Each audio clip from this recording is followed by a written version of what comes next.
My name is Mike Davies, and I'm here to talk to you today about business writing. I have nearly 40 years of experience in business, 30 years in learning and development, and 10 years before that in operational management. And throughout that time, I've always had to write in a business context. But even now, I'm still learning new things about the best way in which to communicate. Business writing is very different to academic writing, and I hope by the end of this session you'll have some ideas why.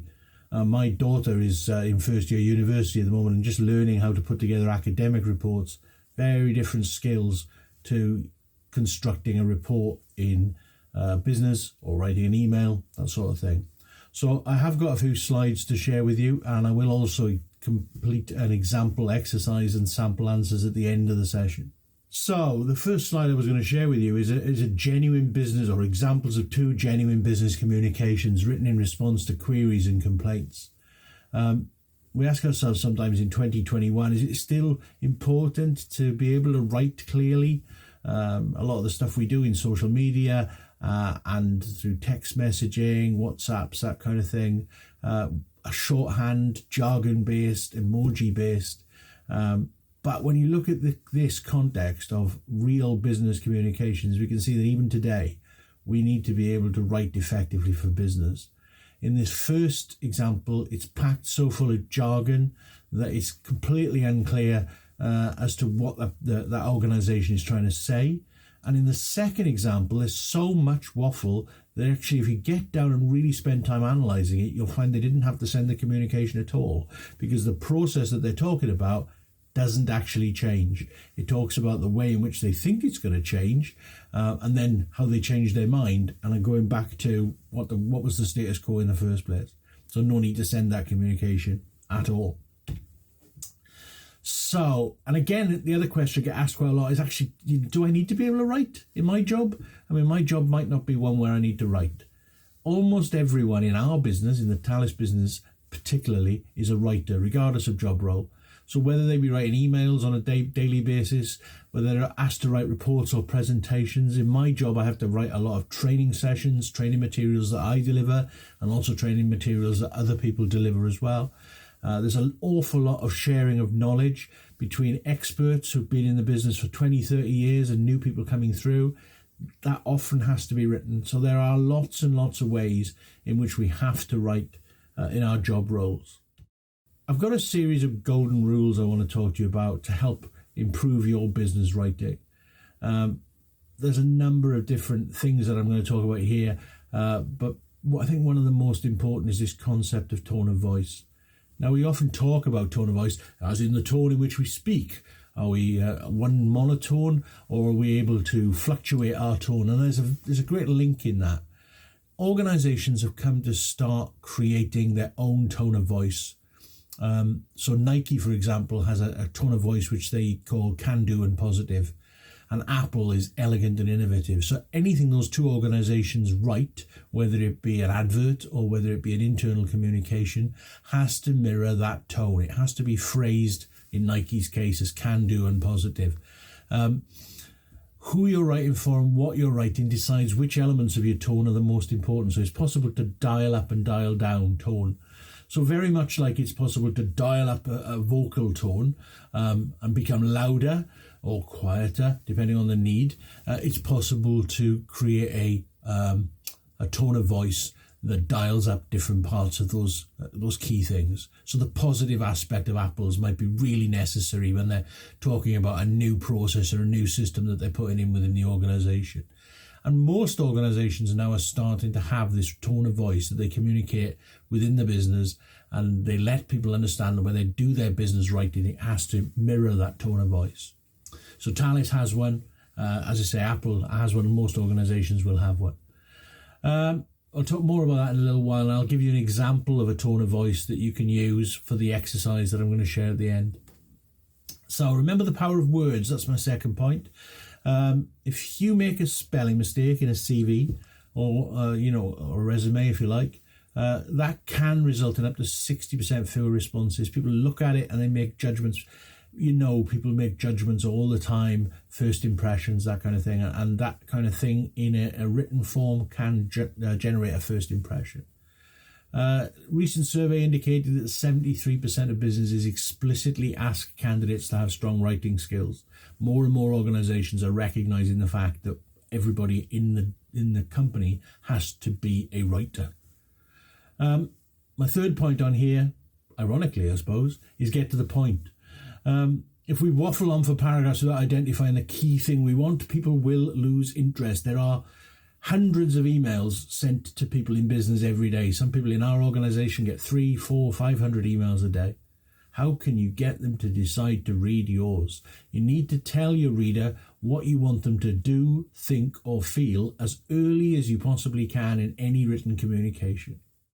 Also want you to think about using an active rather than a passive voice. Now, by that I mean active is much more about what we'll do, what you do, what I will do. So very much more positive and direct in conveying a message. So for example, if I was communicating to people who were applying for a job role, rather than using a phrase like applications are acknowledged within a month, I'd say we'll be in touch with you about your application within a month. It's that ownership piece. It's an active, this is what we're going to do, rather than the passive, it'll somehow magically happen. Avoid puff and padding, unnecessary words and phrases where people think that by adding more words it makes it sound more professional. So the example I've given you on the slide here is a real example of a job description, and the first one says building key departmental relationships is an integral part of an emerging role leading to an enhanced stakeholder relationship. It's fluffy. Building relationships is a key part of your job, is straight to the point. It doesn't have that puff and padding. We need to get rid of the waffle to make sure your message gets read. Okay, and the important thing about everyday language, major businesses will generate their own language. They'll either be four-letter acronym written. Thales is classic for this, but lots of big organizations that I've worked for in the past have been as well. Or they'll introduce buzz phrases, and these come up all the time. You often find people will play a bingo game to spot the buzz phrase that people are using in meetings. I used to have a colleague who you would say things like this all the time. And the classic for her was the phrase, the art of the possible. So when she was asking people to consider what we might do, she'd say, well, let's think about what the art of the possible is. What does that even mean? You know, it's just what's possible. So let's just say what's possible. So I've given you some examples of words that can be simplified. So endeavour, to try, and consequently to so. So you imagine someone says consequently, well, you know, so that's the reason we're doing it. So rather than using consequently, use so. Rather than use as a result of, use because. Simpler phrases. Watch out for slangs. We've already mentioned abbreviations. The important thing in business, one of the important things in business writing is it's not the same as text messages. So emojis are generally out, and don't over punctuate. There is no place for more than one exclamation mark at the end of any sentence. By all means, we can do that as part of our social media presence, and I'm probably guilty of it myself. But in a business email, just don't do it. So I said I wanted to give you an example. Now, when I ran this session live, I actually got the group I was working with to carry out this exercise. You can do that, but I'm also sharing with you the example answers on the next slide as well. So in this exercise, I asked the group I was working with to use an example tone of voice. And the tone of voice they were asked to look at was something called WASP, which stood for warm, so friendly but not over familiar; accurate, so precise with no errors; straightforward, no jargon, clear language, no corporate speak, like we've just spoken about; and positive, honest, but phrased in a positive way. So there are two examples of emails there, which you can take 5 minutes to have a go at. And then after that, you'll see that there is some example answers.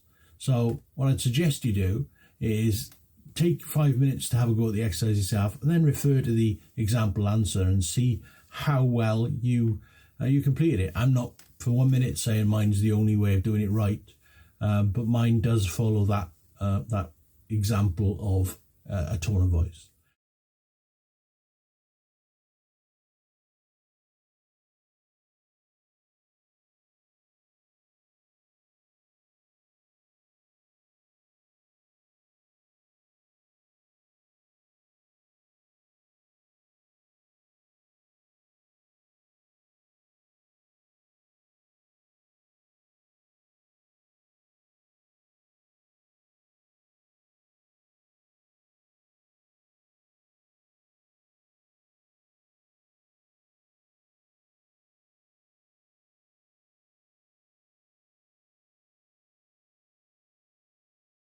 So I hope that's been useful to you. Very short little indication around business writing.